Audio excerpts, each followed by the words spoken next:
టట్టడా అని చెప్పేసి సింధూర అయితే అక్కడికి వస్తూ ఉంటుంది. అది చూసి నేను అందరూ షాక్ అవుతూ ఉంటారు. నేను మా ఆయన కోసమని నాటుకోడి పులుసు చక్కగా వండేసి ఒక గిన్నెలో పెట్టాను. ఆ గిన్నెలో కూర కనిపించడం లేదు అని చెప్పేసి సింధూర అయితే అంటూ ఉంటుంది. ఆ గిన్నె మీ ఇంట్లో ఉందేమోనని వచ్చాను అనైతే అంటూ ఉంటుంది. ఇక చంచలమ్మ వాళ్ళైతే షాక్ అవుతూ ఉంటారు. ఇక చాముండి వాళ్ళ అత్త, వాళ్ళ అమ్మ వాళ్ళైతే షాక్ అవుతూ ఉంటారు. ఇదేంటి ఇప్పుడు ఇలా చెప్తుంది అనైతే షాక్ అవుతూ ఉంటారు. ఇక క్యాస్వా వీళ్ళైతే ఏంటి ఇలా ఉంటుంది అనైతే చూస్తూ ఉంటారు.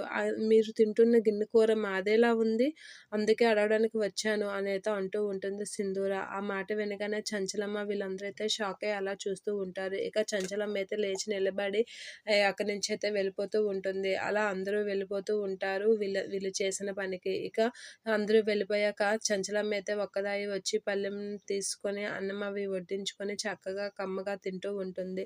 అలా తింటున్న చంచలమ్మని చూసి సింధూరి అయితే అలా మురిసిపోతూ ఉంటుంది. ఇక కంచంలో అన్నం అవన్నీ వడ్డించుకొని చంచలమ్మ అయితే అలా తింటూ చాలా సంతృప్తి చెందుతూ ఉంటుంది. సింధూర చేతి రుచి ఎంత బాగుంటుందో అనేది తింటూ చాలా హ్యాపీగా ఫీల్ అవుతూ ఉంటుంది సింధూర వండిన కూర తిన్నందుకు. ఇక సింధూర అయితే ఆళ్ళ అత్తమ్మని చూసి చాలా ఆనందిస్తూ ఉంటుంది. అత్తమ్మకి నేనంటే నిజంగా ఇష్టం అని చెప్పేసి చంచలమ్మని చూసి మురిసిపోతూ ఉంటుంది సింధూర.